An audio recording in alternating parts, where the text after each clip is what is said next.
Hello snowboarders of the internet, I'm your host TC, and today I will be reviewing the Libtech Skatebanana.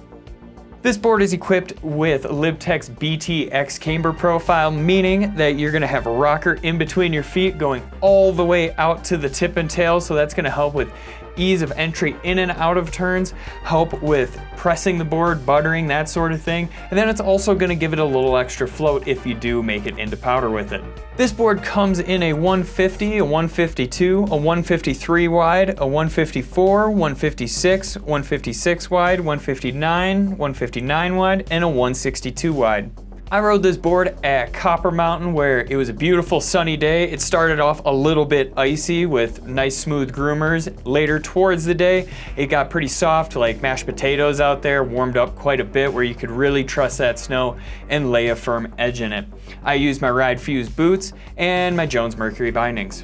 When we're talking flex on this board, it flexes like a mushy banana. All of that flex is coming from right under your, or right in between your feet here, where on the nose, on the tail, it all is gonna match that center flex here, where it's gonna be super soft. Torsionally, you can muscle this thing around no problem. You can just be standing there and have one foot off the ground really, or pretty much put your foot flat, twist this thing in half almost. When we're talking stability, that flex kind of translates right over there where any sort of high speeds, anything like that, it is going to be super chattery where that nose and the tail really kind of want to just flutter on you and it almost feels like you're about to take off and fly away on it. When you're going to load this thing up for an ollie, you do feel like it is lacking for sure.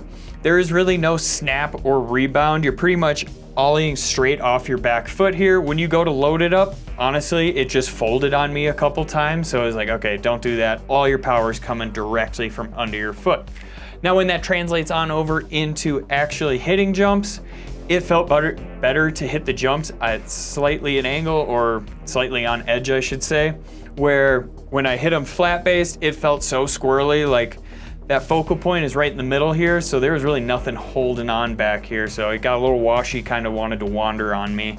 So just make sure you keep it on edge there. When landing, it was fine. I didn't try to spin it just because I don't think I would have stopped spinning it and just kept going the whole way on it. I would probably keep this to small jumps, maybe even that little man-made kicker that your little brother made or something. Keep it to that size. I wouldn't go really any bigger than that. Maybe even a push pile might be too big at some points. While I have you here, make sure you like, subscribe, click that bell, and turn on those notifications so you don't miss any content we have coming out. I mean, that's where this board excels. It's definitely on buttering here, where it's a cheat code. You just take it, put this foot up, just literally lift it up like you're gonna take a step, and that's it. That's buttering on this thing. Same with when you wanna butter on the nose. Same thing, just lift it up.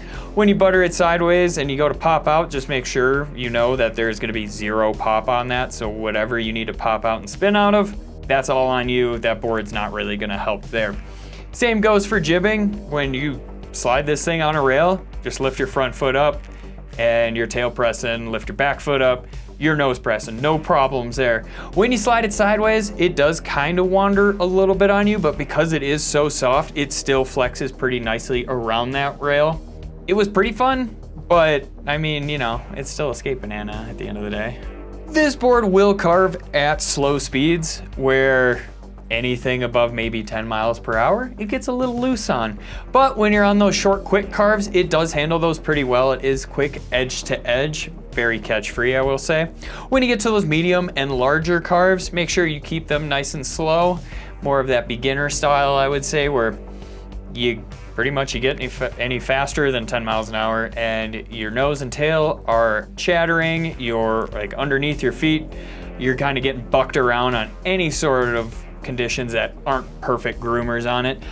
I wouldn't say Euro carve this thing. I didn't, just because I knew it wasn't gonna hold. I've tried in the past and every time it just folds in half and then just slides out. So, you know, take that with it as you will. If you can Euro carve this in a full circle, send the video. I do wanna see that because I haven't been able to ever.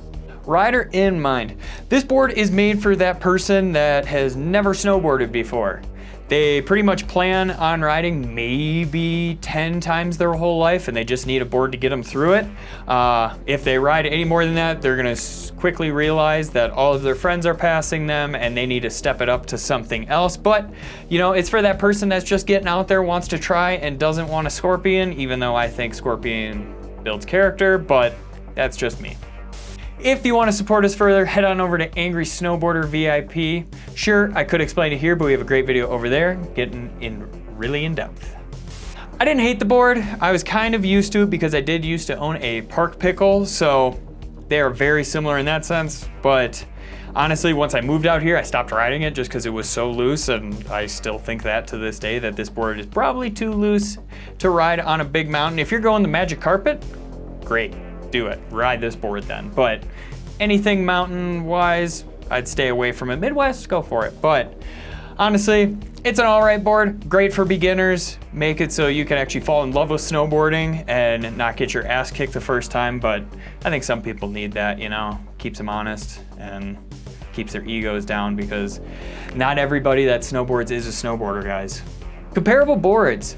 The Gnu GWO, the Capita Pathfinder reverse camber, and the Bataleon Wallie. Recommended bindings: the Bent Metal Logic, the Union Ultra, and the Salomon District. This has been my review for the LibTech Skatebanana. If you enjoyed it, or this board doesn't sound like it's for you, you should check out one of the videos we have for the comparable boards.